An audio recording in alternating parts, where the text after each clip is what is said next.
Hello, my name is Shirley Self, and I'm here to talk astrology. And today I wanted to talk about the United States progressed new moon. This progressed new moon is going to happen on, around end of March, 1st of April, 2024. Let me show you what on the system here, the system of the journey of the soul. Let me show you what moon phase 1. It's right here. It's the physical manifestation of spiritual perfection. I know. But anyway, here's where we are here's where we were in 2020. 2020, we were, the United States progressed chart, we were at moon phase 25. 25 is the revolutionary. And we did have kind of a revolutionary as president during that time. Donald Trump had stirred up the pond so that there was no way to go back to the way it had been. And a pandemic helped. Okay, so 2020, 2021, oh yeah, what a painful time. 2021 is moon phase 26, and Yeats named that one the Hunchback. As a moon phase 25, the craftsman here, as that phase manifests the power that has been gained through experience in the whole cycle, phase 26 manifests the weaknesses and the things that were not done, things that were planned for at a moon phase 1, but somehow did not get accomplished and are deficient in the Hunchback. And one of the things that the Hunchback is known for is its being able to see clearly where it came from, and the Hunchback, the person's own responsibility for its dire condition. And the moon phase 26 often finds itself born into a dire condition. And that is pretty much what we've been dealing with, 26. The clarity is awesome. The sorrow is intense. This is the most difficult phase in the whole cycle. And Yeats says of all the others, you can be born into it a couple of times, maybe 3 or 4 even. But 26, he said, you only have to deal with that one once. And so a nation just plugs on through, doesn't skip anybody, just keeps going. At least I think that's the truth. I've not checked it out that much. Anyway, so we're coming into this year, moon phase 27. That's the saint. And the problem with the saint is, well, it is... these guys are vulnerable to the world. And this vulnerability will drive a moon phase 27 into, well, they're notorious for seeking out gated communities and limited contact with the detritus and sorrow of the world. So moon phase 27 tries to hang out. If you can get them out to do work in the world, they're, well, as Yeats said, they regard the world as its own garden. And so that's the gardener, and this is 28 is the fool, and that's where there isn't much you can do about it, but think about it and understand. This is a maximum. This is where the philosopher's stone has been created. The understanding that you've gone through 28 lifetimes or 28 years to gain. This is where that understanding becomes clear at 26, 27 and 28. 26 and 27, these 2 years are 2021 and 2022 are going to manifest the moon phase 1. They are going to decide what the next cycle is going to be about, what the goal is. That's the 15 over here. And so these 2 years are very important for us to come to some conclusions and understandings. Next year, all we can do is try to maintain ourselves as the huge craft that we're riding in tries to make a 180. So that's the system, and that's where we are in it right now. The last 3 phases, 26, 27, and 28, are not considered phases of power so much as phases of understanding, realization, and planning for the future. So here we are. They don't accomplish much. What they do is they come to consciousness. So here's the progressed chart for the United States for 2024. The new moon is happening over here in the 7th house. So this is the will, and this is the goal. And the goal is, it's over here in the house of relationships. You got the conjunction. And it's in the, not only is it in the Libra house, but it's in the Libra Dwad Yamshansa. Dwadamshansa. I think that's right. I could be wrong. But we call it Dwad, and it's that specific, all of the, let me tell you briefly about Dwads. Each sign contains subdivisions of the whole thing. So, you know, if the first, like Aries, the first 10 degrees of Aries is ruled by Aries, second 10 degrees ruled by Leo, and the third 10 degrees is ruled by Scorpio. So if you've got, so let's over here to Pisces. Here's where our sun and moon are. They're right here, just before 20 degrees. They're actually, this is, I've rounded them up. They're 1930 something. So we're right here at Libra, just before the Scorpio decan starts. It is the last Dwad before Scorpio. So that gives us an understanding of what is going to be about is relationship, not only internal relationships, but relationships the United States has with other nations. And it's asking to have a compassionate relationship with other nations. Let me talk a minute about how the progressions progress. This is the progressions of 1 year equals 1 day in the ephemeris. So the sun, on average, moves a degree a day. A little slower in the winter and a little faster in the summer, but only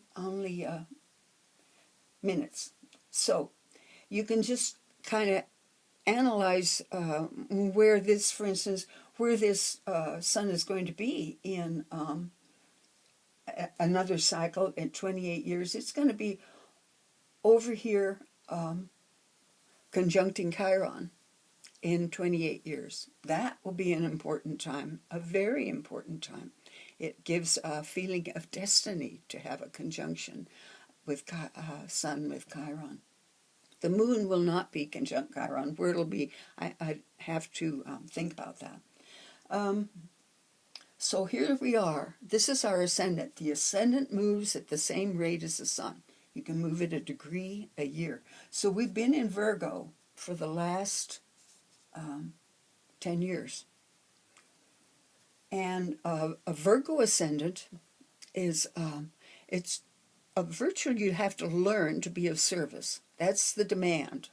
Um, Assimilate, remember, 6th house in Virgo has to do with assimilation of food and knowledge, and turning that food into energy and that knowledge into action.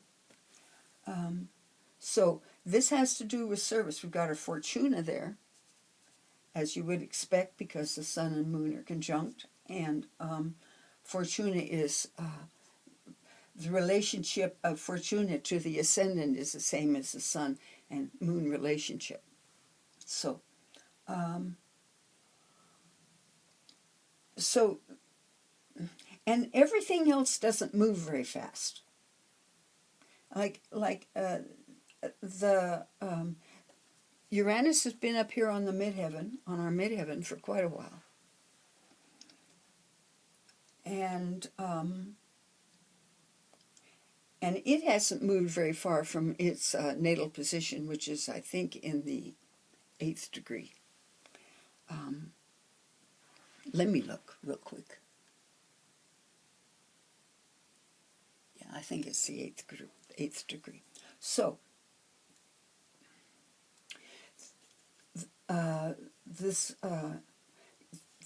because Uranus is up here on the midheaven, and because it's been for the last 3 years,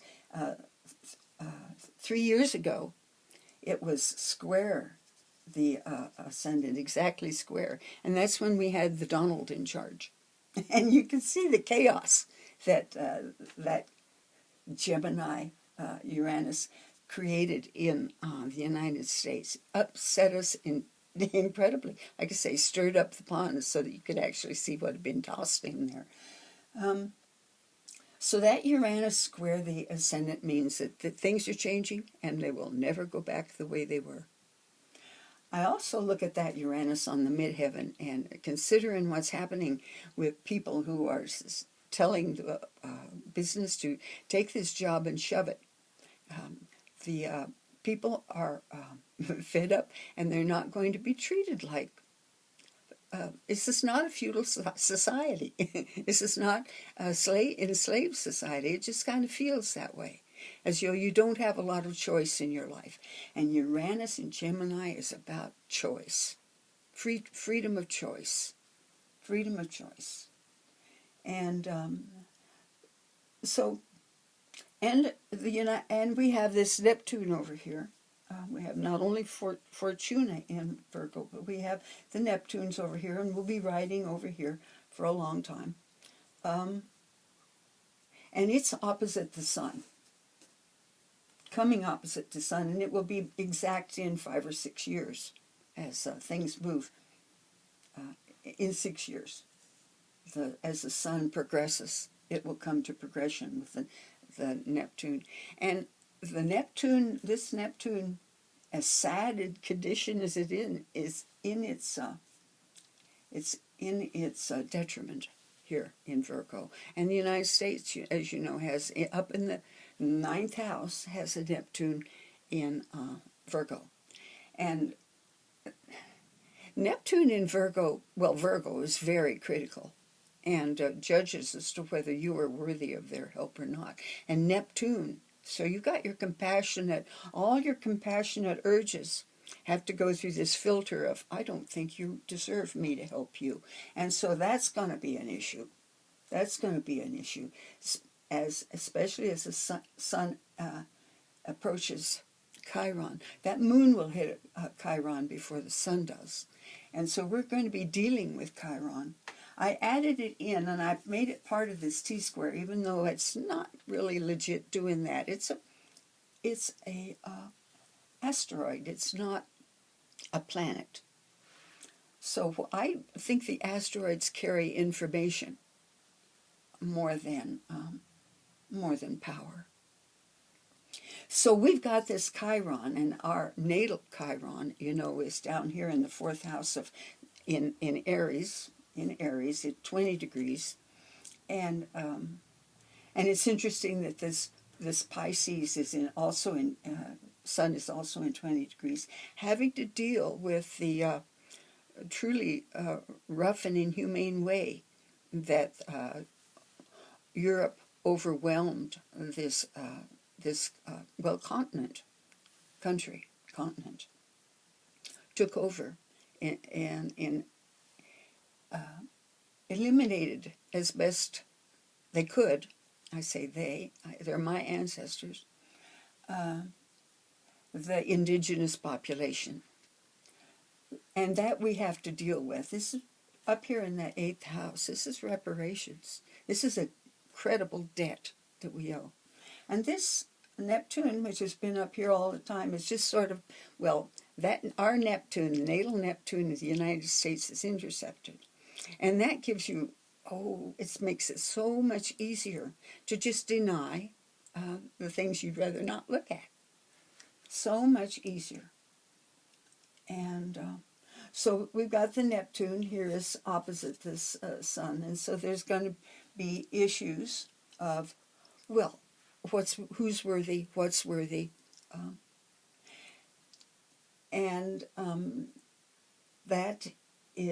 That's just the opposition. The sun has also got a good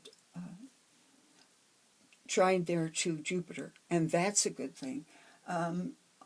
Jupiter up here in the house of golds is a goal of material security, and I think that involves, it's in Cancer, keeping our planet alive. I mean, how insecure can you get if you don't have a planet?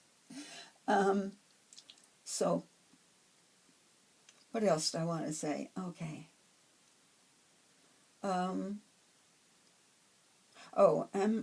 Ongoing is, look, we've got a Saturn. This is actually Saturn in 3 Scorpio. I know it's not terribly legible. And that is opposite of Venus in Taurus, up there in the 9th house. So,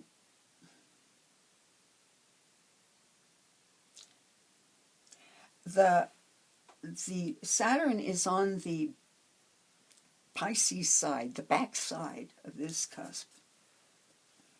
And that is, I don't want to give up what I've got.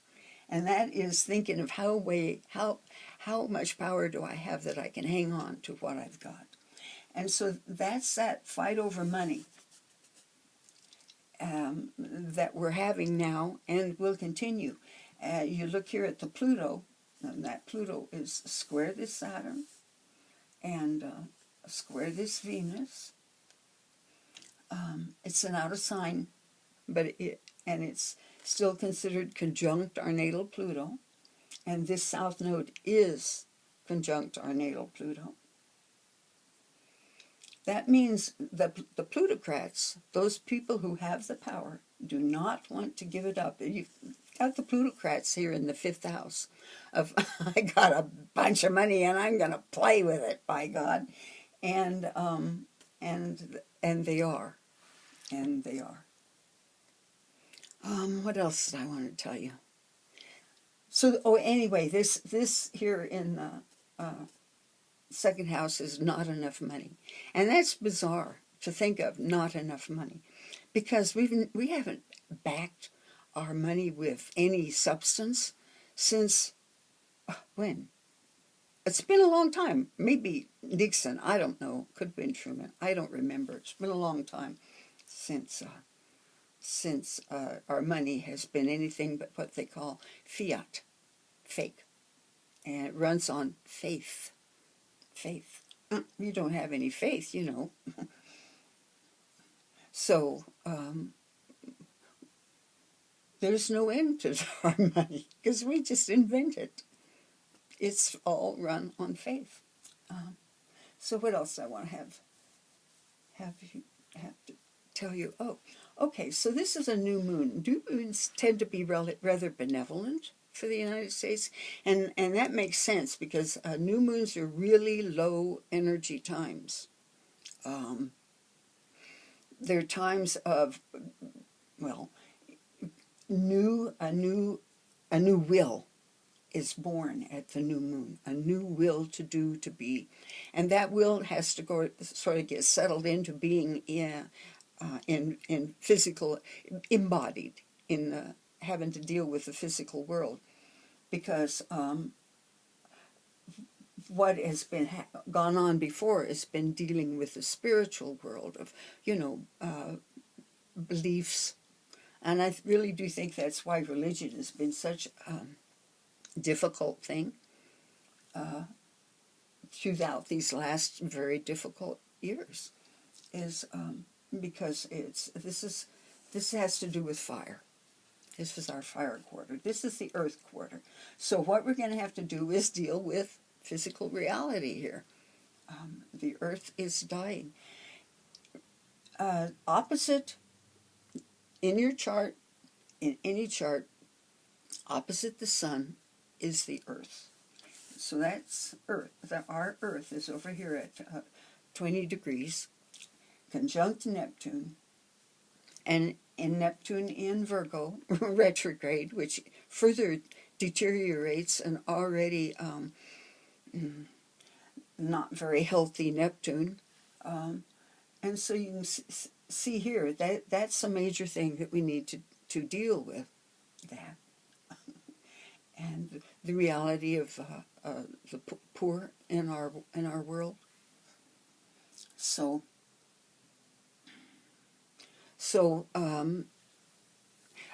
new moons, yes, they're relatively easy because you have to sit and just readjust yourself.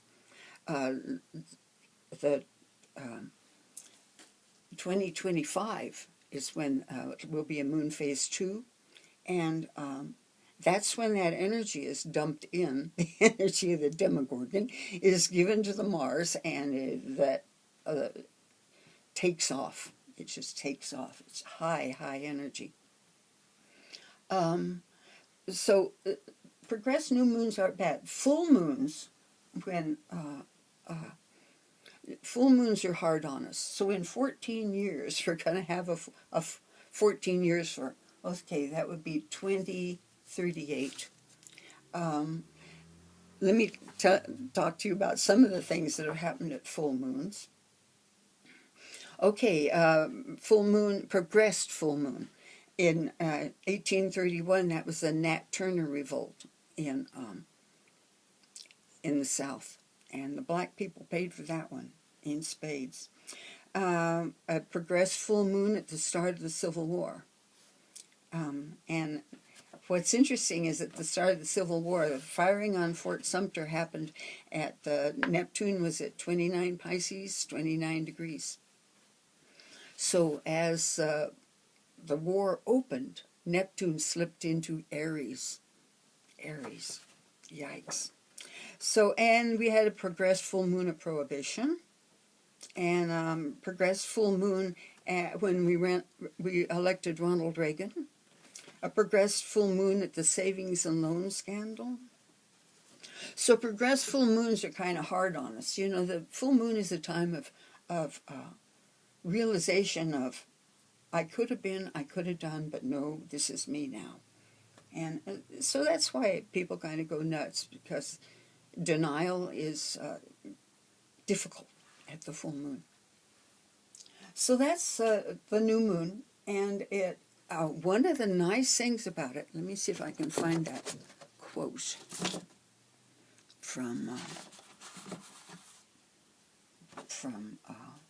the Sabian symbol. The Sabian symbol, it talks about, and it's actually the 20th degree of Pisces. The Sabian symbol talks about the relief and the feeling of I can do this, that comes after a crisis has been passed. And so, but I'm thinking, okay, with this Neptune over here in opposition, it maybe not, the crisis may have been passed, but maybe we have learned to deal with it. So I felt kind of optimistic. First of all, we do pretty well on new moons, and that Sabian symbol was, I thought, very hopeful. Anyway, I hope you're doing well. Hang on, the virus is coming back strong. I'm making masks again, and I'm getting really used to hiding out. I am a moon phase. Let me show you. I am a moon phase 14. Now, over here, on this side, this is kind of the lunar side. This is the solar side of the cycle. The phases over here can get more enamored of these phases that they give up their, they virtually give up being this phase in exchange for being their mask. The mask can take over. And I'm thinking the mask over here for me is at moon phase 28. And moon phase 28 makes the perfect monk. These people are hidden out, alone, and doing their thing. And that's not healthy for me. I need to be out and about. But this is very, very, not being out and about is what makes me happy now. My mask is getting stronger and stronger. Anyway, I pray you're well. And be careful. Wear your masks. And I'll talk to you soon. Bye-bye.